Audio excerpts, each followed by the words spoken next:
Maraming salamat, anak. Malaking kalakasan para sa akin. Umadama ko ang inyong pagmamahal.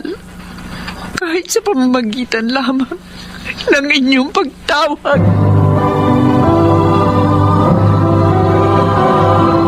Handog ng DZRH ang tula sa kanyang panahon. May mga kababaihang talo ang kalalakihan sa kasipagan na itataguyod ang pamilya kahit nag-iisa. Mga kaibigan, narito po't ating pakinggan ang naging karanasan ni Lonidia sa ating dulang sa kanyang panahon.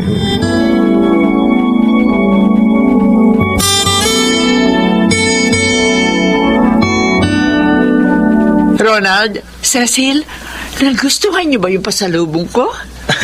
Gustong-gusto, Nay. Salamat po. O, Cecil, ikaw? Gusto rin po. Bakit parang hindi ka masaya? Kasi po, alam ko na 1 month lang uli namin kayong makakasama.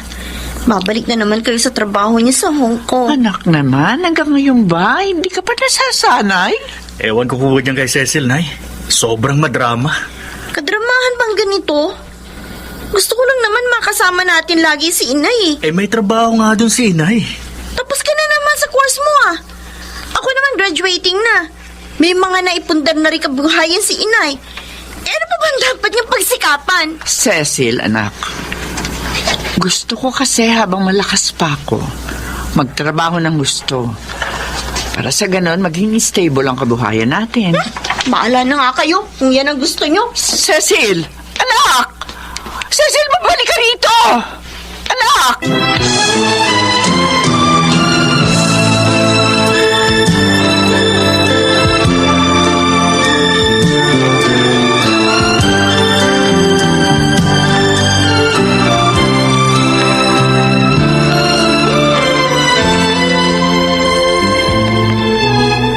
Hindi pala sumama sa pamamasyal ninyo si Cecil.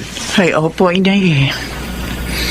Nagtatampo pa rin ho siya sa akin. Hindi mo naman masisisi ang aming apo, anak. Sadik siyang makapiling ka. 10 taon pa lamang siya nang magsimula kang mangibang bansa. Dahil sa trabaho ko po doon, nabigyan ko sila ng isang magandang kinabukasan. Naibigay mo na sa kanila ang kailangan nila, maliban sa isa. Anak, ikaw ang kailangan ng mga apo ko sa pagkakataong ito. Hindi kaya dapat sila naman ang unawain mo ngayon.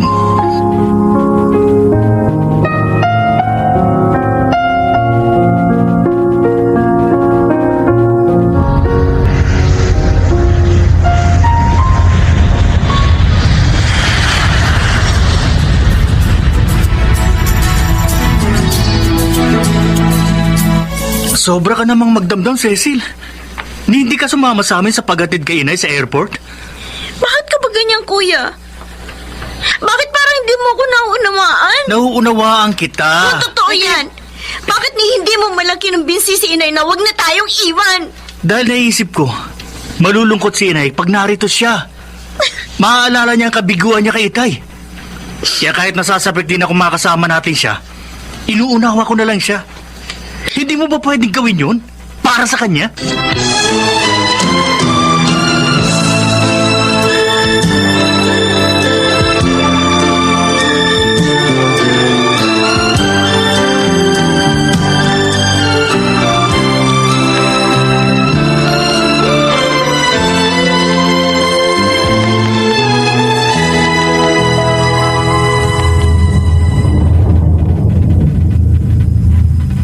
Masaya ako't narito ka na uli, Lonidia. Nakikita na kita. Ako naman ang nalulungkot. Oh, bakit? Galit ka ba sa akin? Hindi. Hindi ikaw ang dahilan, kundi yung bunso kong anak. Umalis akong hindi kami nagkaayos. Galit siya sa'yo? Oo. Nagdaramdam. Dahil nagtatrabaho pa rin ako dito hanggang ngayon. Pwede ka namang huminto na dahil malalaki na sila. Kung gusto mo, sagutin mo na ako. Para pagkatapos ng kontrata natin, pakasal tayo. Darding, ayoko na mag-asawa uli. Tama na sa akin yung mga naranasan ko sa una kong asawa. Hindi naman kita lulukuhin. At lalong hindi ako mamamatay sa piling ng iba. Gaya ng kwento mo sa nangyari sa iyong asawa. Kahit na. Kontento na ako sa buhay kong ganito. Masaya naman akong natutupad ang obligasyon ko sa aking mga anak.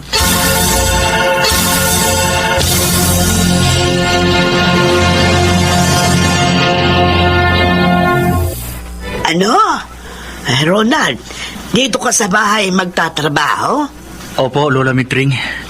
Kasi ipinatupad na po ang ECQ sa bansa natin dahil sa COVID-19. Kaya karamihan sa aming mga empleyado, online na lang ang trabaho. Ah, Mahirap kasi ang sakit na yon. oh, Kaya dapat mag-ingat. Pasalamat ka pa rin, Apo, at may trabaho ka pa. Tama po kayo, Lolo. Kasi maraming nawalan ng trabaho dahil sa pandemya.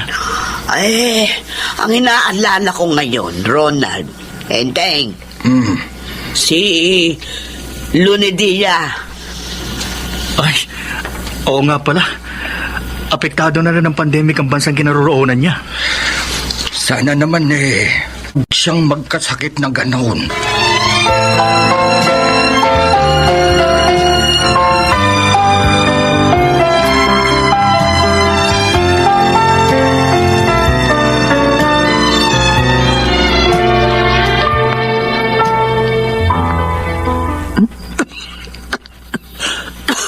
Yan na nga, lumabas sa pagsusuri sa amin, inay. May COVID ho kami lahat dito. Nako! Diyos ko! Ay, paano ngayon yan, anak? Napakalayo mo pa naman dito sa amin. Nasa hospital na po ang dalawang amo ko. Pero ako po at ang dalawa nilang anak, dito ho naka-quarantine sa bahay nila. Ay, matitingnan ba kayo ng doktor dyan, ha? May mga iniinom po kami gamot dito na galing din po sa doktor. Inay, Aw! isama niyo sana ako sa inyong mga dalangin.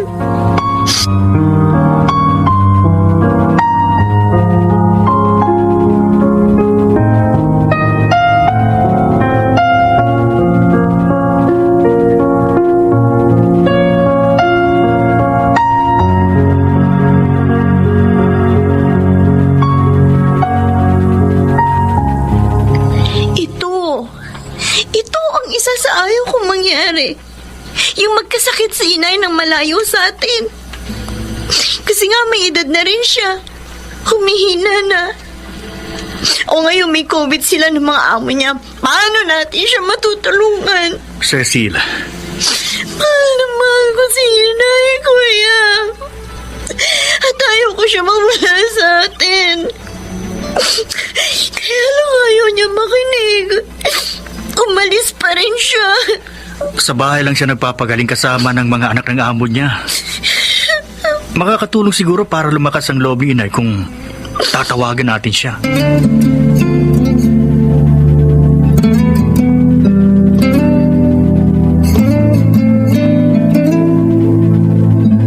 Salamat naman. Tinawagan mo ko, anak. Sorry po, inay. Nagalit po ako sa inyo nung umalis kayo. Anak, Gusto ko lang naman po kasi makakasama na namin kayo. Matitingnan niyo kami. At maalagaan po naman namin kayo. Tulad kayo, may sakit kayo. Pero malayo kayo sa amin. pasensya na sana, anak. Inaamin ko, nagkulang ako ng panahon sa inyo. Binusog ko kayo sa mga bagay na material. Habang ako naman, pilit na pinalimutan ang naging kabiguan ko sa inyong ama. Alam mo, anak, mabigyan lang ako ng pagkakataon ng Diyos na gumaling at makauwi. Pangako, Babawiin natin ang mga panahong napalayo ako sa inyo. Gagaling po kayo, inay. May awa po ang Diyos. Lagi niyong tandaan yan. Mahal na mahal po namin kayo. At hihintayin namin ang inyong pag-uwi. Maraming salamat, anak. Malaking kalakasan para sa akin ang madama ko ang inyong pagmamahal. Kahit sa pamamagitan lamang ng inyong pagtawag.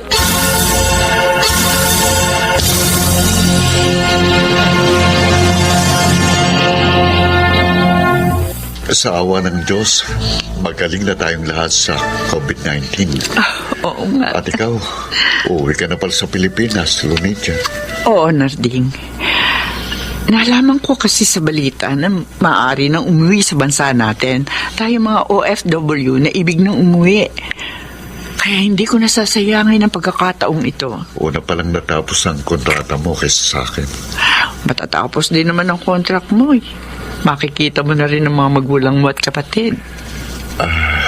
Pagbalik ko sa Pilipinas, maaari ba kitang dalawin sa inyo? Para makilala ko naman ang pamilya mo.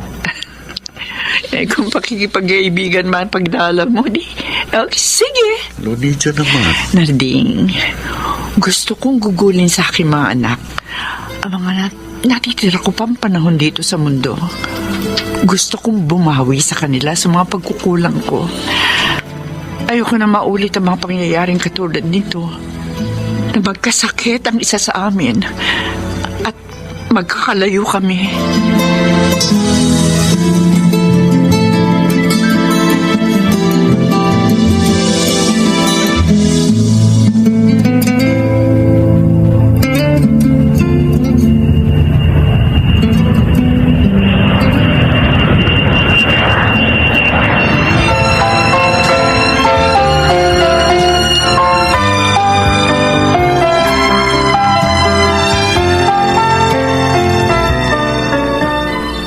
Salamat naman at nakauwi na ng maayos ang aking anak. At sumailalim na rin siya sa quarantine. Kahapon masayang-masaya siyang sinalubong ng kanyang mga anak.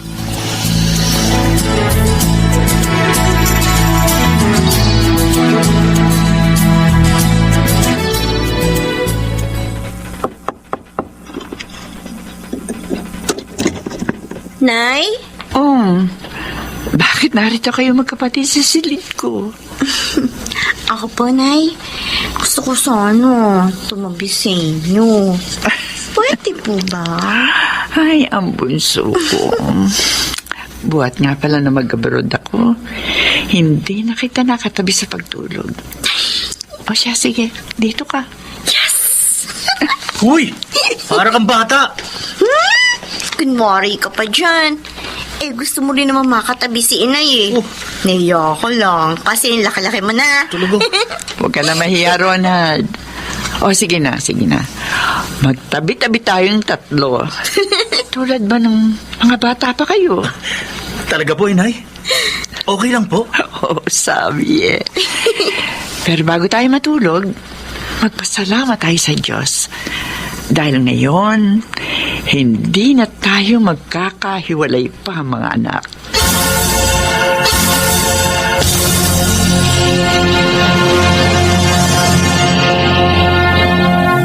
Hindi masamang magsikap para sa pamilya, ngunit sana'y maglaan din ng panahon para sa kanila. Sapagkat iisa lamang ang ating buhay, at hindi natin batid kung hanggang kailan ito. Sa kanyang panahon.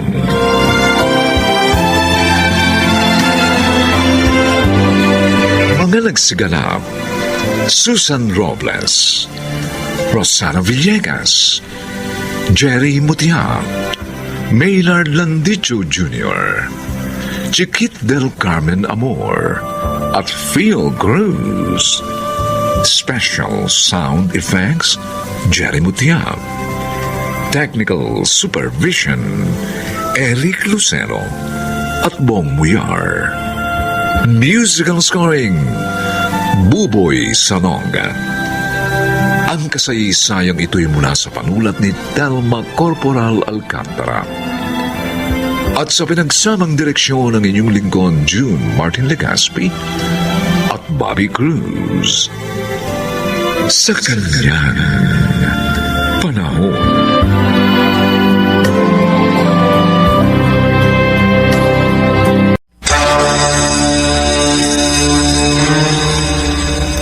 Si Kuya Harold wala dito?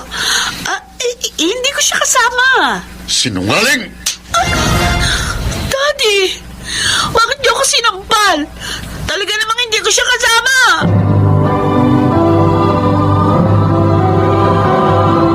Handog ng DZRH ang tula sa kanyang panahon. Malaking impluensya sa tao ang mga kaibigan.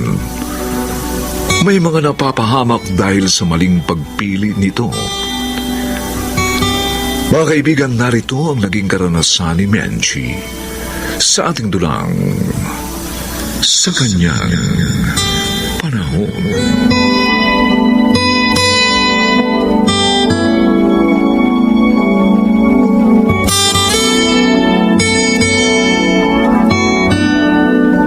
Ano ka ba naman, Kuya Harold? Ilang beses ko ba sinabi sa'yo, huwag kang lalabas ng kwarto mo pag nandito yung mga bisita ko. Labas ka pa rin ng labas. Bakit ka galit? Kasi tigas ang ulo mo. Sarap mo batukan, oh. Palibasa autistic ka, kaya mahina ang utak mo.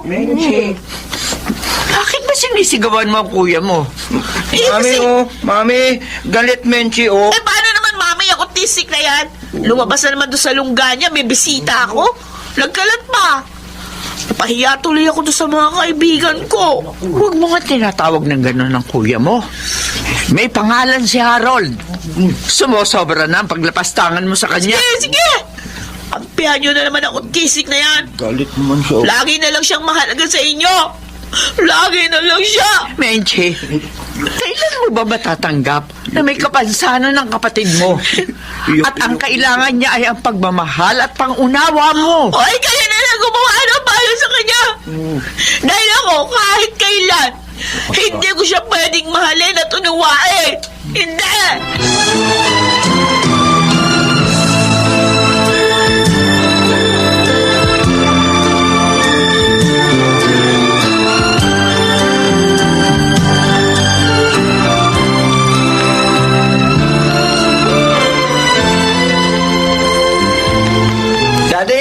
Daddy, coffee, oh. Ambay talaga ng panganay ko. Hindi nakakalimutan ang coffee ko kapag dumarating ako. Salamat, anak, ha? Welcome. Harold, anak, Bait ako, pumasok ka na muna sa kwarto mo, ha? Tatawagin na lamang kita pagkakain na tayo. Opo, Mami. Okay po, sige. Ito na ako. Oh, Maura, bakit malungkot ka yata? May nangyari na naman ba? Ay, naku. Si Menchie, inaway na naman si Harold. Sana sinabihan mo. Lagi kong ginagawa yun, Ramon.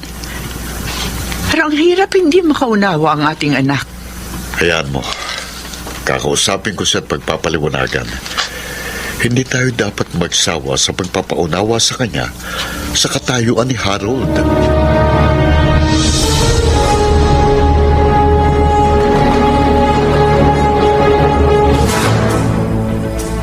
Ano, Menchie? Ihahatid na ba kita? Tumawag na kasi si Mami. Pinapauwi na ako. Alam niya kasi maaga pa ang alis namin ni Daddy bukas. Umuwi ka na. Tingnan mo to. Nagtampo na. Tinatanong kita na maayos eh. Hindi ako uuwi. Bakit? Masama ang loob ng jowa mo sa parents niya. Dating gawin na naman pala. Same reason ba, Jean? Ano pa? Nainis ako.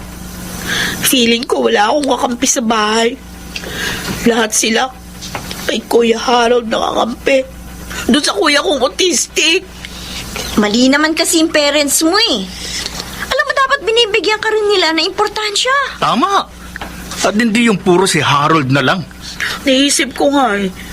Sana hindi na lang pinanganak ang Harold na yun eh. Ako na lang sana yung naging anak ni na mami at daddy. Para hindi ako nahihirapan ng ganito. Naku, Bes. Lalo ka mahihirapan pag wala na yung parents mo. Dahil ikaw na ang mag-aasikaso sa kapatid mo. Naku, ayaw kong kasama ang ganun sa bahay. Sigurado, magugulpi ko yun. Ano kaya? Kung sabihin mo na lang sa parents mo na dalhin na lang sa bahay ang punan ng kapatid mo. Kasi alam mo, mahirap yan. Pag namatay ang parents mo, magiging kargo mo ang kuya mo autistic. Tama si Jen Menchi. Ano kaya? Subukan mong kumbinsihin ang mga magulang mo.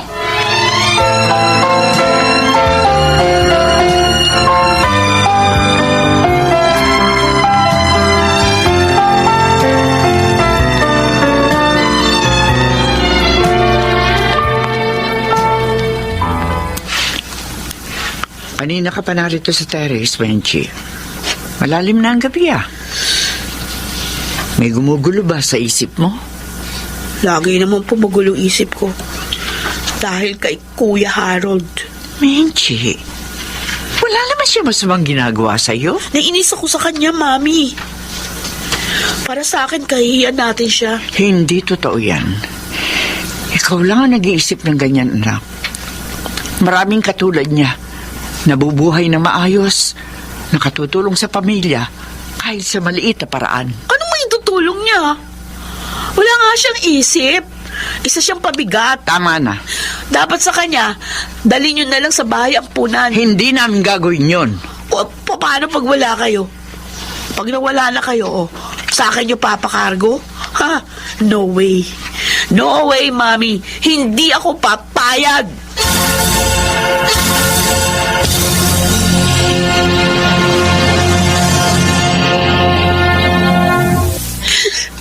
Masamang-masama talaga ang loob ko sa kanila, Jean. Darren. Talagang ang Harold na yun lang ang mahal nila. Huwag ka nang umiyak. Sisira lang ang araw mo. Nakakagalit nga kasi ang ginagawa ng parents niya. Di ko na nga alam kung ano pang gagawin ko. Minsan ka naiisip ko, ayoko na umuwi sa amin. Kaso, girl, saan ka pupunta? Until now, asa ka pa rin sa parents mo. Kaya nga, namumroblema ako. Alam ko na. Huh? May naisip akong paraan para mapalayo sa inyo ang kuya mong autistic. Ano yun, Darren? Sabihin mo.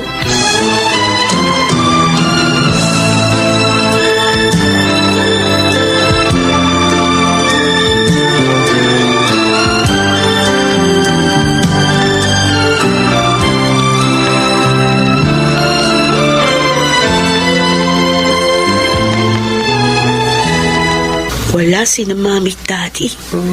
Tamang-tama. Ngayon ko na gagawin yung suggestion ni Darren. Kuya Harold, Bakit, Menchi? halika. Mamamasyal tayo. Ha? Pasyal? Oo. Papasyal kita sa park. Di ka na galit sa akin? Di Ha? na. Kaya nga papasyal kita eh. Bakit nga? Halika na. Tapos, pakakainin kita sa paborito mong fast food. Sarap. Sige, sige, sige. Sama ako. Kain tayo.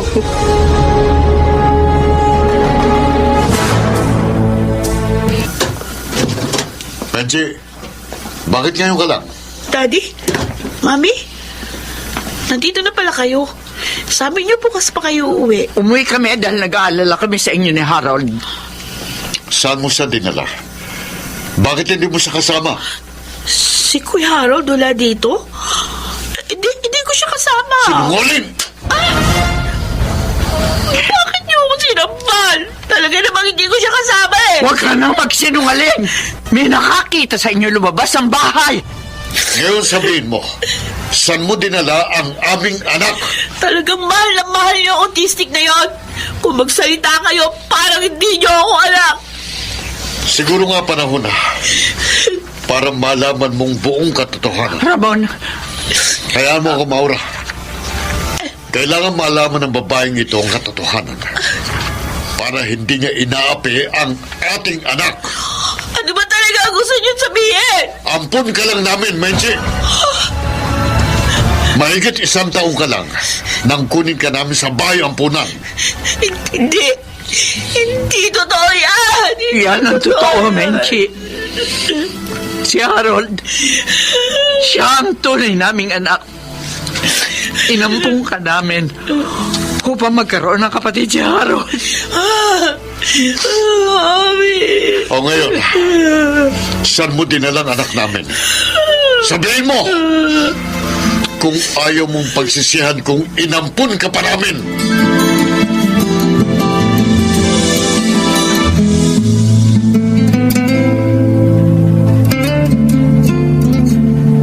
Sinabi mo pala sa kanila kung saan mo iniwan si Harold? Oo. Dahil nalaman ko na, ampun lang pala nila ako. What? Ampun ka lang? Oo. At si Harold yung tunay nilang anak. Oh my God.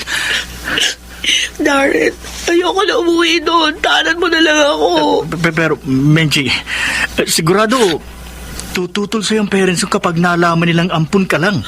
Ibig mo sabihin, hindi mo ako pwede paglaban? Sorry. Ayoko magalit sa akin ng parents ko. Ayoko mawala ng mana. Ulyo ka! Ulyo ka! Wala kang buto! Wala rin pala akong maasahan sa'yo, demonyo!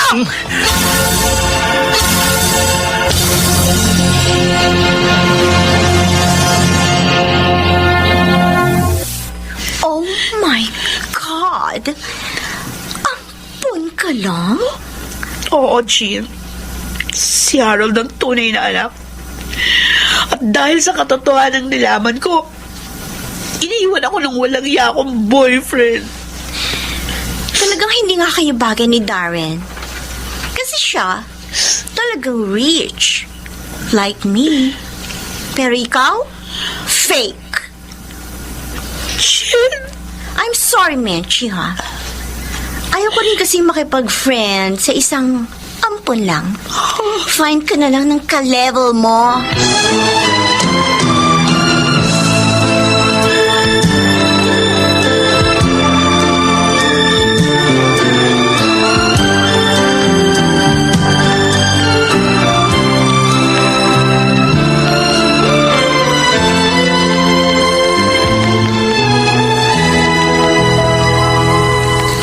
Menchi! Menchi! Salamat, nagbalik ka. Menchi, kung saan-saan ka namin hinanap, pero hindi ka namin nakita. Daddy, I'm sorry. Mami, nakakaya ako. Ako pala ang ampon pero naging abusada pa ako. Kapag mataas at nadala sa sulsol ng mga kaibigan. I'm sorry. Patawad po. Anak, Pangako, mamaguhin ko ng ugali ko. Kahit ay pakikitungo ko kay Kuya Harold, mamaguhin ko na rin po. Bigyan niyo lang ako ng pagkakataon.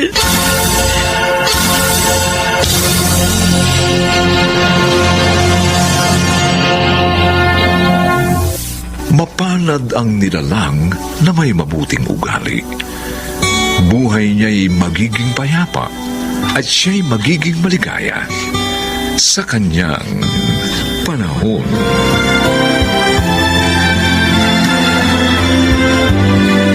Mga nagsiganap: Rosana Villegas, Susan Robles, Phil Cruz, Jerry Mutia, Maynard Landicho Jr., at Chiquit del Carmen Amor.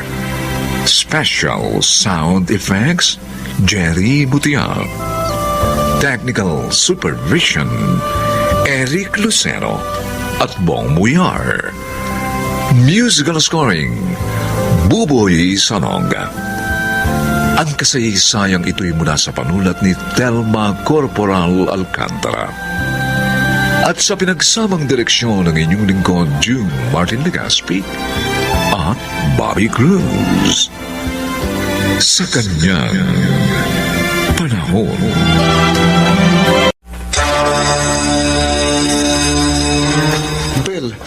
Huwag mo naman pagsalitaan ng ganyan ng tatay ko. Palayasin mo rito ang tao yan, Tony. Ayoko siya makasama dito! Ayoko!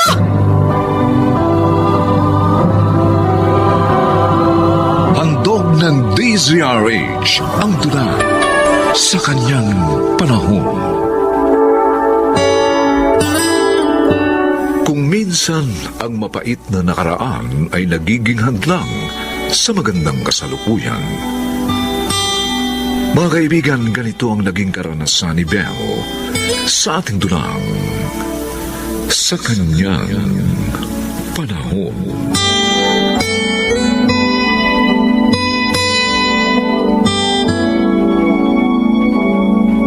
Congratulations, Rhea! Sa wakas, graduate ka na ng college. Oo nga, ate. At may maganda na rin akong trabaho mapapasukan. At yan ay dahil sa tulong ng bayaw mo, anak. Siya ang tumulong upang makatapos ka ng kolehiyo. At ngayon inirekomenda ka pa niya sa opisina ng kaibigan niya. Bakit nga pala hindi mo sinama si Kuya Tony, ate? Siya ang nag-aasikaso sa restaurant na pupuntahan natin. Doon tayo kakain ngayon. Celebration natin. Wow! Napakabait talaga ni Kuya. Napakaswerte mo sa asawa, anak. Totoo po yan, Inay. Wala na akong hahanapin pa sa kanya. Kaya nga, lagi mo siyang aasikasuhin at uunawain.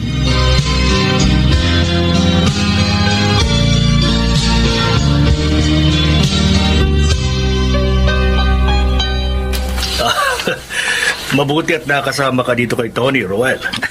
Oo, Mang Rupo. Sabi ko kasi dito sa kaibigan ko, gusto ko po kayong makita. Oh, kumusta naman kayo dito, Itay? Ayos naman ako, anak. Alam mo, nagbunga ng pagpapakabait ko dito. Oho, ano pong ibig niyo sabihin? Malapit na akong lumaya. Talaga po? Oo, may ilang papel na lamang na inaayos. Salamat naman. Dapat pala, Tony, ipaalam mo kay Bill yung tungkol kay Mang Rupo. Ako, kahit hindi na, Roel. Total, doon naman ako titira sa probinsya. Itay, ano naman ang gagawin niyo doon? Ay, hindi. Aasikasuhin ko na lamang yung ating lupa. Pero matagal ho tayong nagkalayo. Kaya dapat bawiin natin ang mga panahon yun.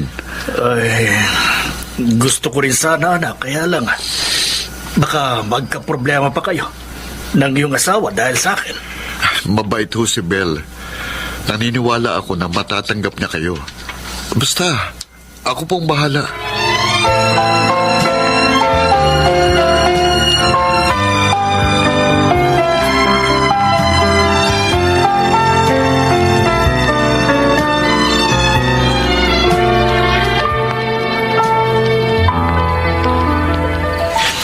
Tony, mukhang malalim ang iniisip mo. Problema pa? Malalim ng gabi. Ayaw mo pa rin matulog. Sinundan mo pa pala ako dito sa terrace, Belle. Oo. Pwede pa malaman kung anong gumugulo sa isip mo? Sana mapatawad mo ako. Oh, bakit ka nagsalita ng ganyan? May inilihim ako sa'yo tungkol sa aking buhay. Tony? Hindi totoong uli lang lubos na ako. Buhay pa si Itay. Ha? Nasaan siya? Bakit ngayon mo lang ito sinabi? Natakot kasi ako na baka iwan mo ko kapag nalaman mo. Bakit ko naman gagawin yun? Tatay mo siya. Pinagkakautangan mo ng buhay. Nasaan ba siya? Makinig ka. Ipagtatapat ko sa iyong lahat.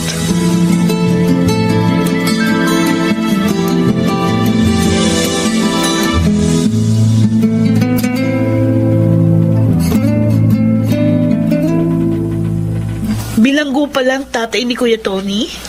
Oo, Rhea. Pero nakulong daw siya dahil sa pagtatanggol sa sarili. At dahil nagpakabuti sa loob, kaya nabigyan ng parol. At ibig ni Tony, diyan pumisan ng kanyang ama paglaya. Opo, Inay. Anong sabi mo, ate? O syempre, pumayag ako. Nakakahiya naman kung bibiguin ko ang asawa ko. Napakabait niya. Napakalaking tulong sa pamilya natin. At isa pa, siya ang naghahanap buhay sa amin. Tama yung ginawa mo, anak. Dapat tumbasan mo ang kabutihan at pagmamahal sa iyo ng iyong asawa. Kaya lang, Nay, hindi kaya magka-problema si ate pag nandun na sa kanila ang kanyang biyanan?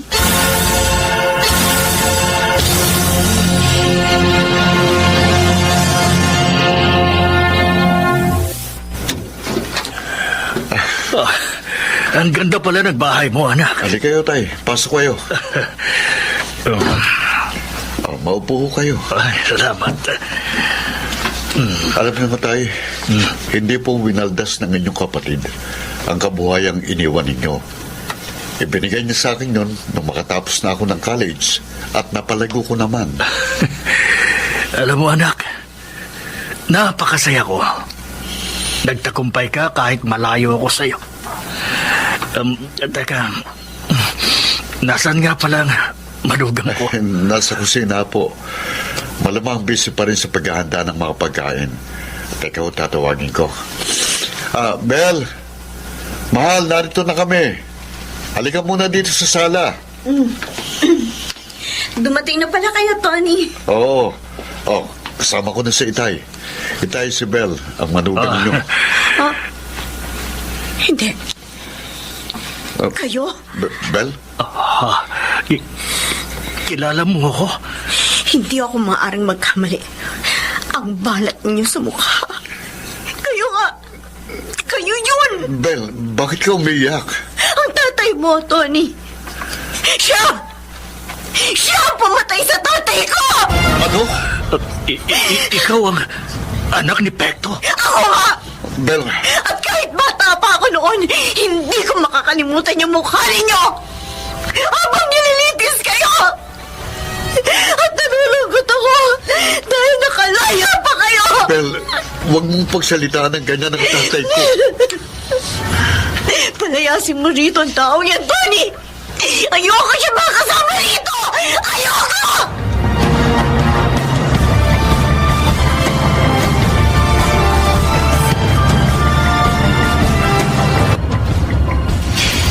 Yun ang nangyari, Inay.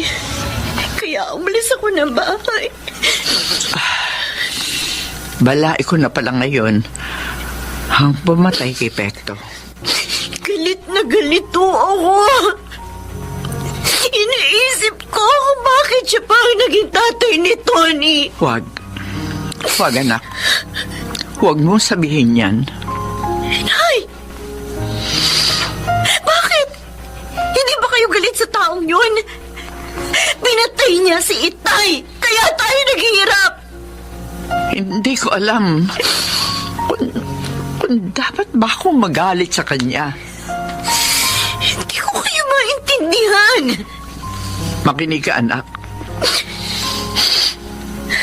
Napatay niya si Pekto. Dahil ang iyong ama ay kalaguyo ng asawa ni Rufo. Kung ganon, totoo palang sinabi ng tatay ni Tony. Hindi ko na sinabi sa inyo yun. Dahil ayoko lalo pa kayong masaktan. Subalit panahon na para malaman mo ang katotohanan. Nay! May kasalanan si Rufo. Una at higit na may kasalanan ay ang iyong ama. Niloko niya si Rufo. Pinagtaksilan niya ako.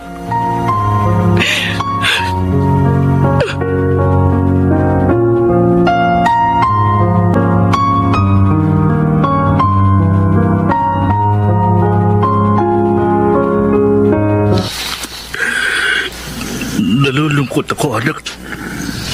Dahil sa akin, nagkaroon kayo ng hindi pagkakaunawaan ng iyong asawa. Tay, hindi niyo kasalanan yun. Lahat ito'y naganap para maging daan sa pagpapatawaran at paglimot sa nakaraan. Ngunit galit ang asawa mo. Hindi niya matanggap ang aking paliwanag na naggaming mahuli ko ang kanyang ama at ang iyong ina. Nag-away kami ng gusto ni Pekto. At hindi ko sinasadya ang pagkakasaksak sa kanya. Pero pinagdusahan ko na yun sa kulungan. Kakausapin ko uli si Bel. Baka kapag hindi na sa galit, maunawaan din niya tayo.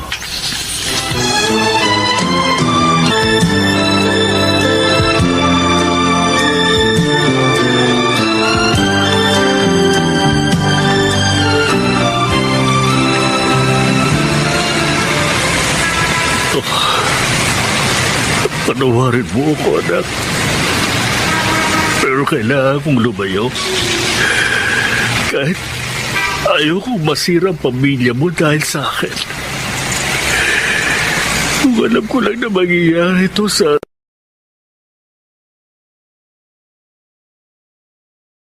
na hindi ko na lang hinangad na lumaya.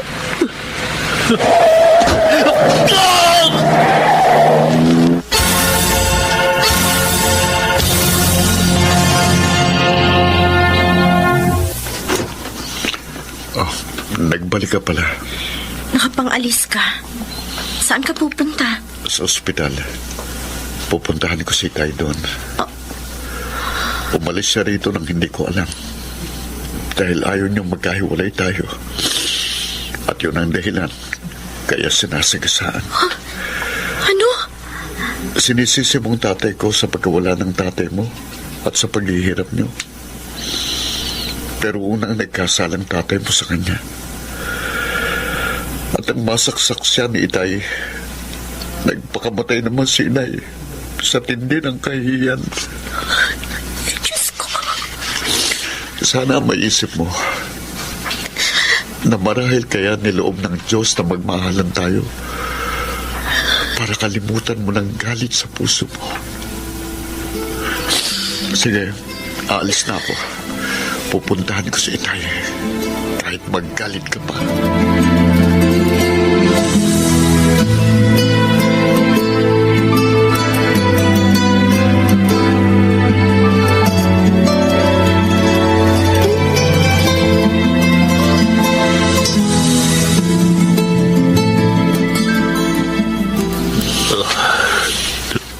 Sonny, anak. Narito ko, Tay. Salamat sa Diyos at ligtas na kayo. Mabuti rin at hindi kayo tinakbuhan ng nakabundol sa inyo. Siya pong nagdala sa inyo dito sa ospital. Anak, pasensya ka na. Napakalaking abala ko sa iyo. Hindi ho. Huwag niyo sabihin yan. Utang ko po sa inyong buhay ko. Kaya handa akong paglingkuran kayo. Pero masisirang pamilya mo dahil sa akin. Hindi po. Hindi po, Tatay Rufo. Bel, narito ka. Oo, Tony. I'm sorry.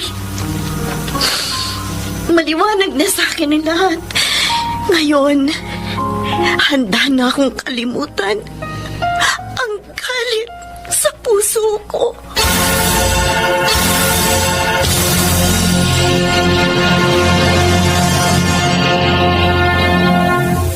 Ang pagpapatawaran ay susi sa tunay na kaligayahan.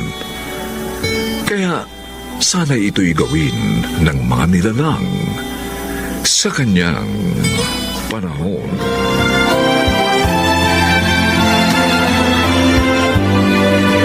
Mga nagsiganap, Chiquit del Carmen Amor, Susan Robles, Rosana Villegas, Phil Cruz, Jerry Mutia at Maynard Landicho Jr. Special Sound Effects, Jerry Mutia. Technical Supervision, Eric Lucero at Bong Buyar. Musical Scoring, Buboy Sanog. Ang kasaysayang ito'y mula sa panulat ni Telma Corporal Alcantara. At sa pinagsamang direksyon ng inyong lingkod June Martin Legaspi at Bobby Cruz sa kanyang panahon.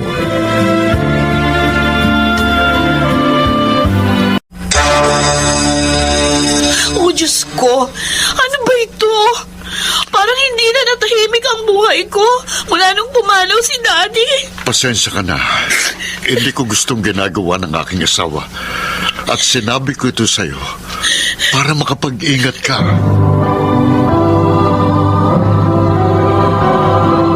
Handog ng DZRH ang dula sa kanyang panahon. Mapalad ang nilikhang nakasumpong ng pagligat kahit sa hindi nila kadugo.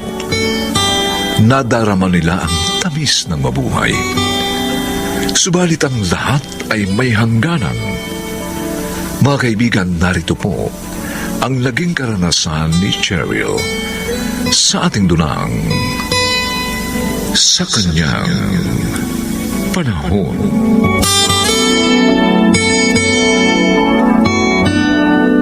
Maraming salamat po sa tulong niyo sa akin ni Tita Marcia, Tito Greg. Bunsong kapatid ni Marcy si Roman. At malaki rin ang naitulong sa amin, kaya gusto rin naming maihatid siya sa kanyang huling hantungan. Greg, halika na. Huwag mo nang kausapin ang babaeng yan. Tita Marcia, ba't kayo nagagalit sa akin? Tinatanong mo pa? Dahil inagaw mo ang para sa akin. Ho? Ano ibig niyo sabihin? Oo nga naman, Marcia. Ako ang kapatid ni Roman. Ang tunay na kadugo. Pero ano nangyari? Halos lahat ng kabuhayan niya ipinamana sa babaeng ito na ampun lang naman. Hindi naman akong may gusto noon. Kahit nga po wala ang lahat ng yun, tita. Basta buhay lang sana si Daddy Roman. At saka meron din namang ibinigay sa'yo si Roman. Huwag mo ang kampihan ng malditang yan. At ikaw babae ka, ha? Hindi pa tayo tapos. Kung inakala mong papahig akong maargabyado mo, nagkakamali ka. Gaganti ako.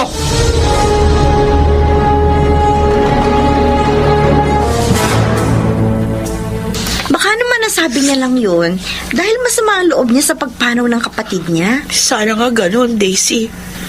Kaso, yung manang binanggit niyang kinasasama ng loob niya, siya daw yung kadugo, pero halos lahat sa akin pinamana ni Daddy. Nasaktan ako nung marinig ko yun. Hindi ko maalam na yun yung nakalagay sa testament ni Daddy. Ang mahirap pa, Daisy. Nagbanta si Aling Marcia, nagaganti raw siya. Narinig ko yun dahil naroon ako sa bahay nila ng mga oras na yun. Naku, problema nga yan, Cheryl, Charles. Kasi kahit nga sa kapirasong lupa lang, may mga magkakamag-anak na nagkakagulo. May nagkakapatayan pa nga eh. Oo nga. At yun nga ang ayokong mangyari sa amin ni Tita Marcia. Iwasan mo na muna siya, friend. Habang mainit pa ang ulo niya. Oo, kaya naman, pakasal na tayo. Huh? Para hindi ka na niya masaktan. Charles, 1 buwan pa lang ang nakalilipas mula nang mamatay si Daddy. Hindi pa ako handa. Gusto ko lang namang maprotektahan ka. Siguro naman, may iba pang paraan para malutas ang problemang ito. Tsaka na lang natin pag-usapan yung tungkol sa kasal.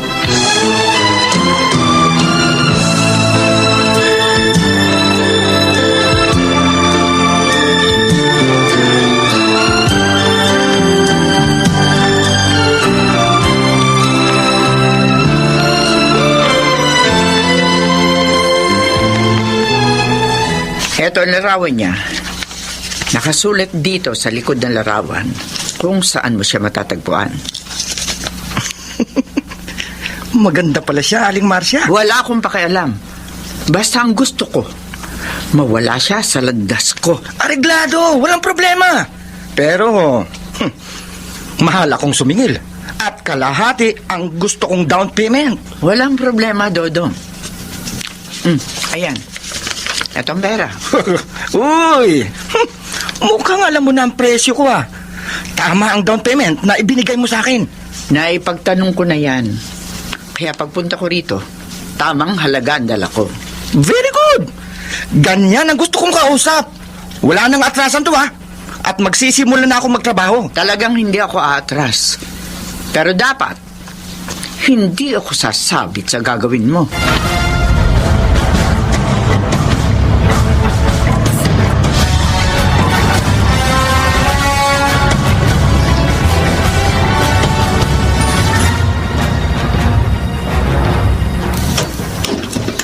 Marcia, saan ka galing? Greg. Narito ka na pala. Sagutin mo ako. Saan ka nagpunta? Namasyal. Sinungaling! Bakit nagagalit ka?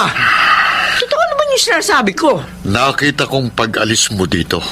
Kaya nasundan kita. At nakita ko kayo ni Dodong. Maging ang pagbibigay mo ng pera sa kanya. Greg, Bakit ka nakipagkita sa taong yun? Bakit mo siya binigyan ng pera? Anong iniuutos mo sa kanya? wala. Wala. Humingi lamang siya ng tulong sa akin. Kaya naman inabutan ko ng konting halaga. Masama ba tumulong sa kapwa? Sa isang taong gustong magbago? Hindi ako naniniwala sa'yo. Greg, Binantaan mo si Cheryl noong huli nating pagkikita. Siya bang ipinatatrabaho mo kay Dodong? Ha? Sumagot ka! ano bang sinasabi mo? Hindi ko magagawang magpapatay ng tao. Sana nga totoo ang sinasabi mo, Marcia. Dahil kung tama ako mismong magsusuplong sa'yo. Hindi ko matatanggap ang magkaroon ng isang asawang kriminal.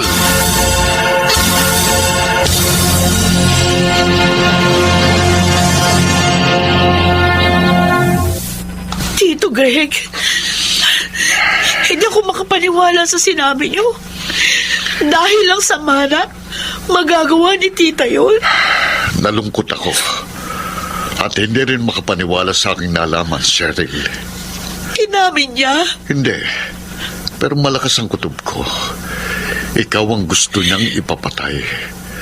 Dahil kriminal ang kinausap niya. At binigyan niya ng pera. Oh, Diyos ko, ano ba ito? Parang hindi na natahimik ang buhay ko mula nang pumanaw si Daddy. Pasensya ka na. Hindi ko gustong ginagawa ng aking asawa. At sinabi ko ito sa'yo para makapag-ingat ka.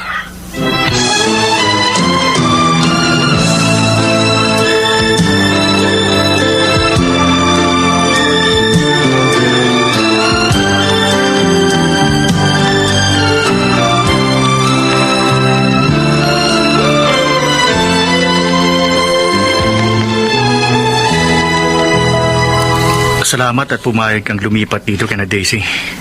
Kahit papano, nabawasan ang pag-aalala ko sa'yo. Oo nga. Mahirap kasi sa bahay niyo, Cheryl. Ang laki na nga, mag-isa ka pa. Sinunod ko yung payo ni Tito Greg na umalis na muna doon. Mabuti na lang. Mabait si Mang Greg. Tama. Hindi tulad ng asawa niya. Tito, mapapayatag na ako. Dahil may mga kasama ako. Don't worry, friend. Hindi ka namin pababayaan dito. Ang takot lang ng killer na yon sa colonel kong kuya.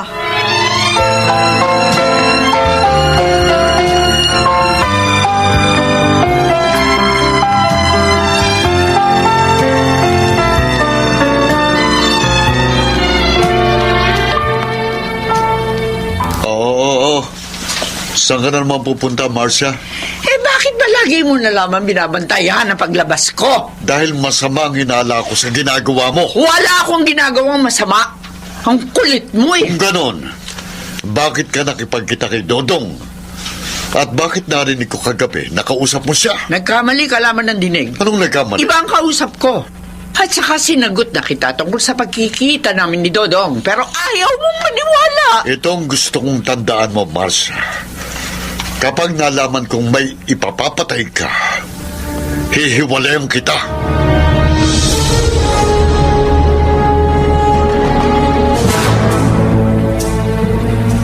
Ano? Umaatras na kayo, Aling Marcia? Oo, Dodong eh. Natunugan kasi ni Greg ang plano ko. Sabi niya, hihiwalayan daw niya ako. Wala pala kayong kwentang kausap eh. Akala ko ba matapang kayo? Pasensya ka na. Ayoko naman magkahiwalay kami ng asawa ko. Sige, umatras kayo. Pero ibigay nyo pa rin sa akin ang kulang nyo pang kalahati. Ano? Bakit pa ako magbabayad? Hindi naman natuloy yung usapan natin. Kung tutuusin niya ako, lugi. Aling Marcia, nagsisimula na ako magtrabaho. At kung nalugi man kayo, hindi ko na problema yun. Ikaw ang sumira sa usapan. Kaya bayaran mo ako ng damage. Sira pala ulo mo eh. Talagang nasisira na ang ulo ko. Sa walang kwentang taong kausap. Patalim? Ngayon, magbabayad ka ba? O hindi?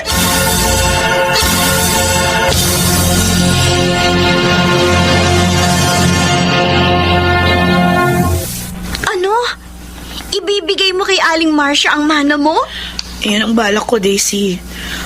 Para hindi na siya magalit sa akin. At hindi na rin gumawa pa ng masama. Ang bait mo naman, friend. Kung ako yun, naku, hindi ako papayag, no? Mana ko yata yun. Aanin kong maraming salapi. Kung magugulo naman ang buhay ko. Tsaka, di ko naman kailangan ng kayamanan. May maganda na akong trabaho. At may konti na ring ipon. Sapat na yun. Ibang klase ka talaga, friend. Mas itinuturing kong yaman ang pagmamahal at pagkalingang nadama ko kina Mami Alona at Daddy Roman. Sayang nga lang, wala na sila. Oh, may tumatawag sa cellphone mo. Oo nga, si Tito Greg. Hello, Tito. Hello, Cheryl. Ang tita Marcia mo, narito sa ospital. Ha? Bakit po? Sinaksak siya. Sana magpunta ka kagad dito. Okay, Tito, sige po. Pupunta ako ngayon dyan.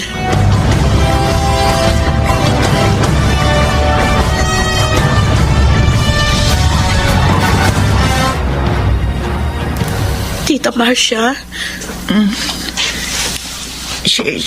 Cheryl, ikaw? Yes, tita, ako nga po. Tinawagan ako ni Tito, kaya nalaman ko nangyari. Tita, huwag na kayong umiyak. Baka mamaya makasamayan sa inyo. Nakakulong na ho sa todo. Mabuti na lang, sinundan kayo ni Tito Greg, kaya nakatawag siya ng mga pulis. Kasalanan ko. Kaya nangyari ito. Naging gahaman ako sa salapi. Kaya ako napahamak. Patawarin mo sana ako. Kalimutan na po natin yun, tita. Hindi naman ako galit sa inyo. Magsimula po tayo muli bilang isang buong pamilya.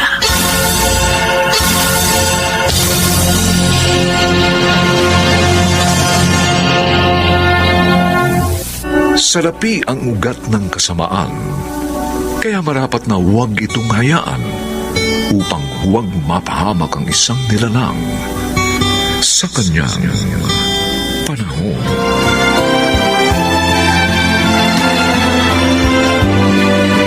Mga nagsiganap: Rosana Villegas, Maynard Landicho Jr., Chiquit del Carmen Amor, Susan Robles, Phil Cruz at Jerry Mutia. Special sound effects, Temyong Mutia. Technical supervision, Eric Lucero at Bong Muyar. Musical scoring, Buboy Salonga. Ang kasaysayang ito'y mula sa panulat ni Telma Corporal Alcantara at sa pinagsamang direksyon ng inyong lingkod, June Martin Legaspi at Bobby Cruz. Sa kanyang panahon. Ang kapal ng mukha mo. Palayasin mo siya dito, anak. Hindi sa karapat dapat mahalin.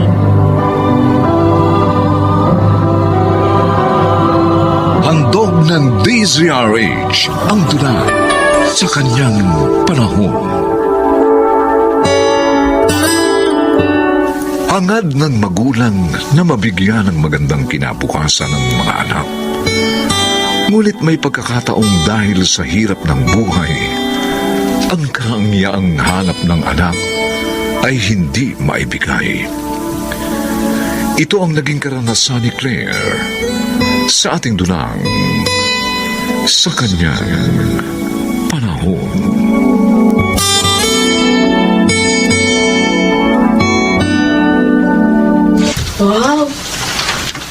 ganda ng damit at sapatos na suot mo, Claire. Pati bag. Talagang maganda, Ate Donna. At mahal pa. Sigurado. Bili na naman sa'yo ni Armando mga yan. Ano pa?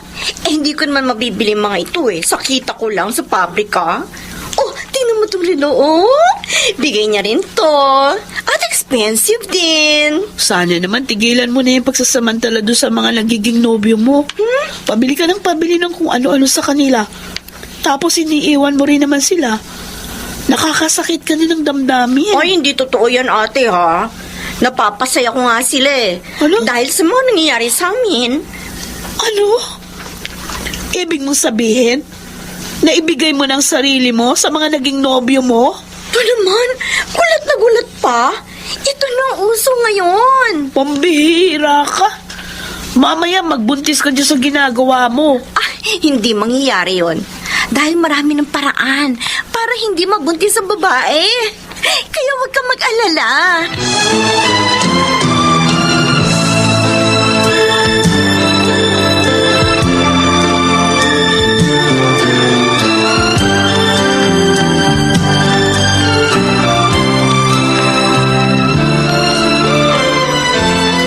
Masaya ako, Claire. At nakasama kita dito sa Baguio kahit na mga 3 days lang. Siyempre, ako rin. Ngayon lang yata ako nakarating dito. Kaya lang, hindi kaya magalit ang parents mo sa'yo? Bakit naman sila magagalit? Hindi na ako bata. Alam ko nang ginagawa ko. At saka hindi naman kita lulukuhin. Handa akong paksalan ka, ha? Tsaka na lang natin pag-usapan yun. Ah? Halika, mamasyal pa tayo. Gusto ko makita ang lahat ng magagandang lugar dito. O, sige.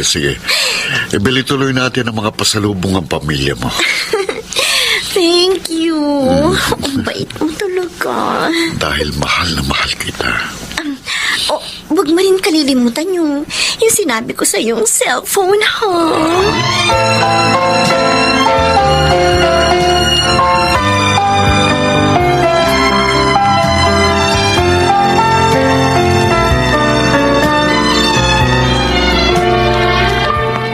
Dumating na ba ang kapatid mo? Opo, inay.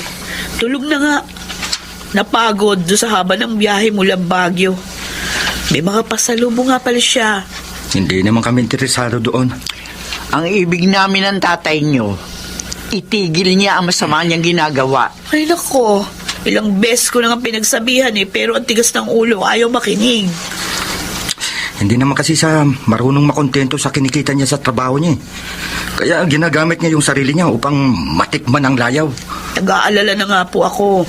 Baka mamaya mapahamak siya sa kanyang ginagawa. Idalangin na lamang natin siya na sana imulat siya sa kanyang pagkakamali bago mahuli ang lahat.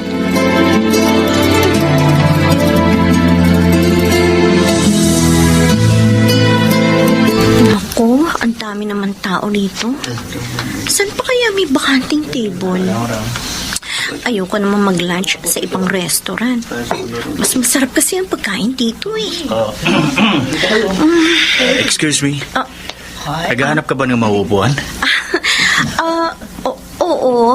Ganun ba? Ayun ang place ko. Bakante doon. Wala kasi akong kasama. Doon ka na lang kumain.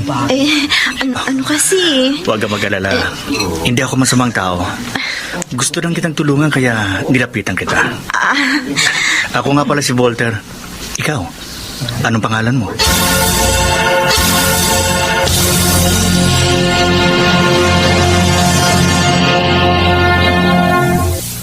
Ang gwapo, diba? Diba, Nay, ate? Oo, gwapo nga. Mukhang mayaman. Talagang mayaman siya, Ate Donna. Ganda ng kotse niya Siya ba madalas mong kausap sa cellphone? Opo, Nay. Sinagot ko na ho siya. Kaming dalawa na. Ang bilis naman. Kailan mo lang nakilala? Mabait si Walter, ate. At saka mahal namin ang isa't isa. Alam ko na sa kanya ang mga katangiang gusto ko sa isang lalaki. Kaya hindi ko na siya pinahirapan pa. Paano si Armando? Tinapos ko na po ang lahat sa amin. Ha? O paano kung makakita ka ng higit kay Walter? Iiwan mo rin siya? Ay, hindi Siya na talaga ang gusto ko, ate. Bata, gwapo, mabait, at mayaman.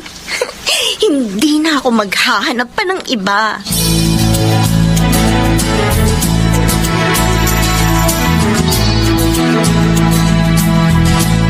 Ano bang sasabihin mo sa akin, Voltaire? Ito naman, hindi mo na ako pinag-overtime sa pabrikang pinapasukan ko. Gusto kitang ipakilala sa daddy ko. Ah? Kailan? Ngayon sana. Ano? Ito naman, pampira ka naman. Binigla mo naman ako. Pasensya ka na. Pupunta kasi sa ibang bansa ang daddy ko. Magbabakasyon. Dahil na broken hearted siya. Kaya gusto ko bago siya umalis, makilala ka muna niya. Matanggap kaya niya ako? Mahirap lang ako. Hindi ka naman mukhang mahirap eh. Ang gaganda nga ng mga gamit mo. Ito naman. Siyempre, nagtatrabaho ako. Nagsisipag. Kaya nakakabili ako ng mga ito. Inaalis ko lang ang kaba mo. Don't worry. Mabait si daddy. Hindi siya matapobre. At payag siya kung saan ako magiging maligaya.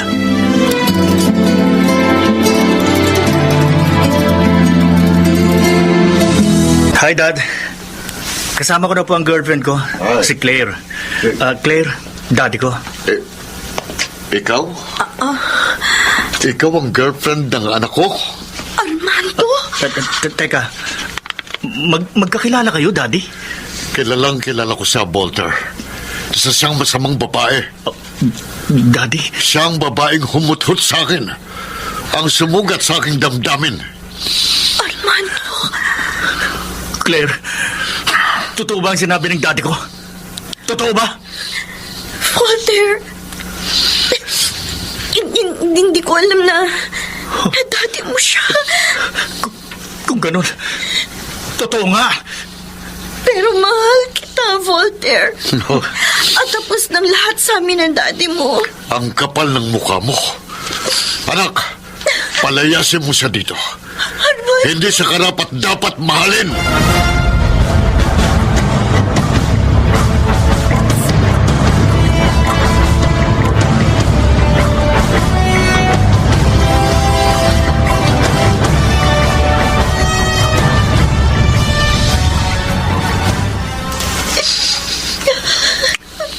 Anak?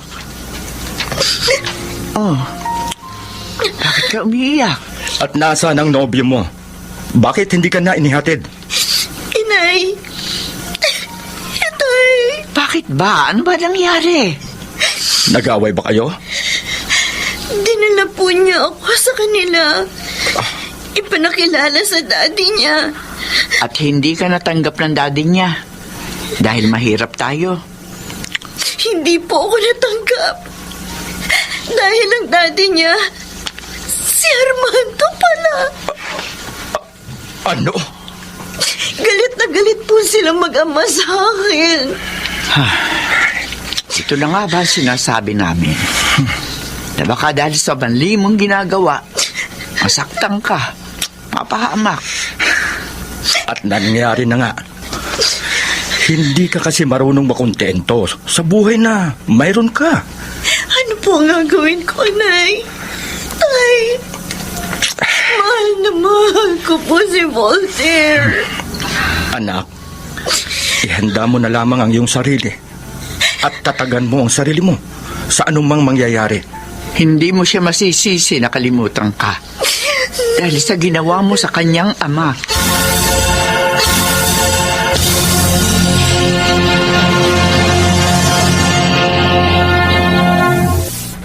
Inay, kumusta na po si Claire? Mababa na ang lagnat niya, anak. Mabuti naman po. Ilang araw din siya nagkasakit.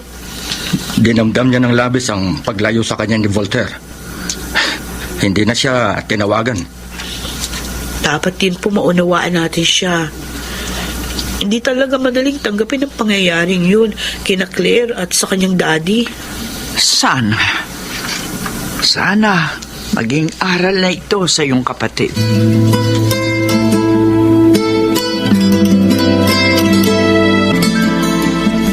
Claire, nakabihis ka. Oo, ate. Papasok na ako sa pabrika.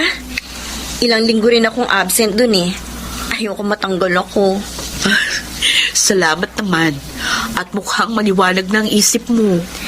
Alam ko namang akong nagkamali eh. Kaya siguro nangyari ito. Para mamulat ako. Kaya tinatanggap ko na.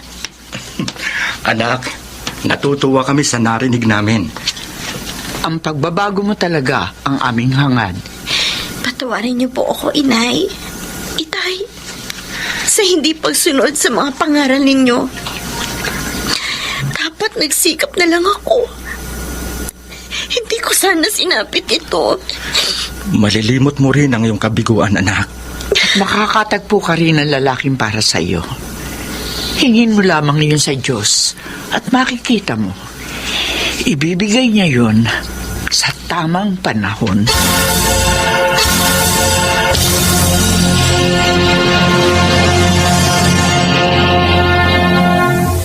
Mailam sa tao ang marunong makontento. Mas madaling maaabot ang kaligayahan sa kanyang panahon.